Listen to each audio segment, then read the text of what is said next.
உண்மையை சொல்லுங்க, நம்ம வாழ்ந்துட்டு இருப்பது ஜனநாயக நாடா?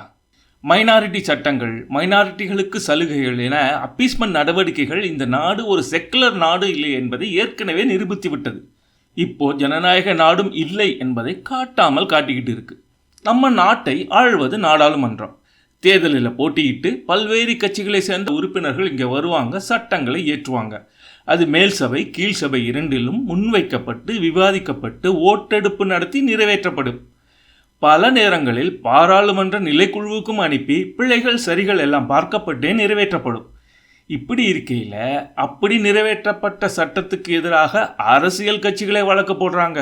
அதுவும் எங்கே வாக்கெடுப்பு நடத்தப்பட்டு சட்டம் நிறைவேற்றப்பட்டதோ அதே பாராளுமன்றத்தில் உறுப்பினர்களை வைத்திருக்கும் கட்சிகள், அதுவும் நேரடியாக உச்சநீதிமன்றத்துக்கே போய் வழக்க போடுறாங்க. நியாயமா இந்த உச்சநீதிமன்றம் என்ன பண்ணணும்? பாராளுமன்ற ஜனநாயகப்படி நிறைவேற்றப்பட்ட சட்டத்திட்டங்களை எதிர்க்கும் மனுக்களை ஏற்றுக்கொள்ள முடியாது என்று தள்ளுபடி பண்ணியிருக்கணும்.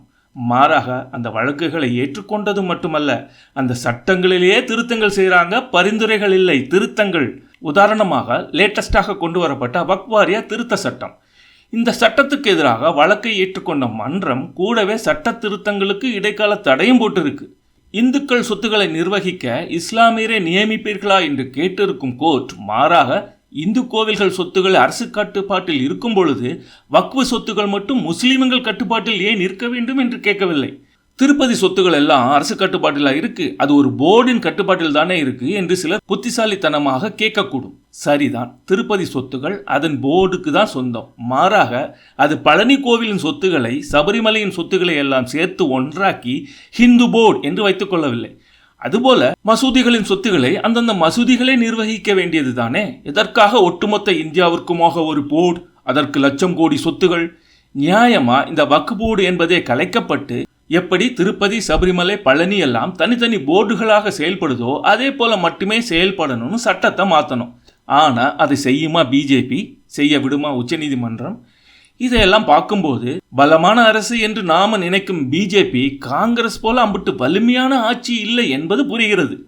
தனது வெற்றியை செல்லாது என்று கோர்ட்டு தீர்ப்பை தூக்கி எறிஞ்சிட்டு எமர்ஜென்சியை கொண்டு வந்தவர் இந்திரா. ஷாபானு வழக்கில் உச்சநீதிமன்ற தீர்ப்பையே தூக்கி எறிஞ்சவர் ராஜீவ்காந்தி. ஆனால் எல்லா விதமான ஜுடிஷியல் ஓவரீச்சுக்கும் பதில் சொல்ல முடியாமல் தவிக்குது மோடி அரசு. நிச்சயம் இது ஒரு வலிமை குன்றிய அரசு தான். இந்த விஷயத்தில் நமக்கு தோன்றிய இன்னொரு சந்தேகம், நாடாளுமன்றத்தில் முன்வைக்கப்பட்டு நிறைவேற்றப்பட்ட சட்டத்தை எதிர்த்து கட்சிகள் வழக்கு போடுகிறது என்றால் அது அவர்களின் உரிமை என்பது மீறி அவர்களுக்கு இந்த ஜனநாயக நாடாளுமன்ற ஆட்சி முறையில் நம்பிக்கை இல்லை என்பதை தான் காட்டுது. எனவே இந்திய தேர்தல் முறை மீது நம்பிக்கை இல்லாத இவர்களை தேர்தலில் போட்டியிட எப்படி அனுமதிக்கலாம்? தேர்தல் ஆணையம் இவர்களுக்கான அரசியல் கட்சி அந்தஸ்தை ரத்து செஞ்சு தேர்தலில் போட்டியிட, அதாவது அவர்களுக்கு சற்றும் நம்பிக்கை இல்லாத நாடாளுமன்றத்துக்கு உறுப்பினர்களை அனுப்பி வைக்கும் தேர்தலில் போட்டியிட தடை விதிச்சாதானே சரியானதாக இருக்கும். என்ன கரெக்டுங்களா?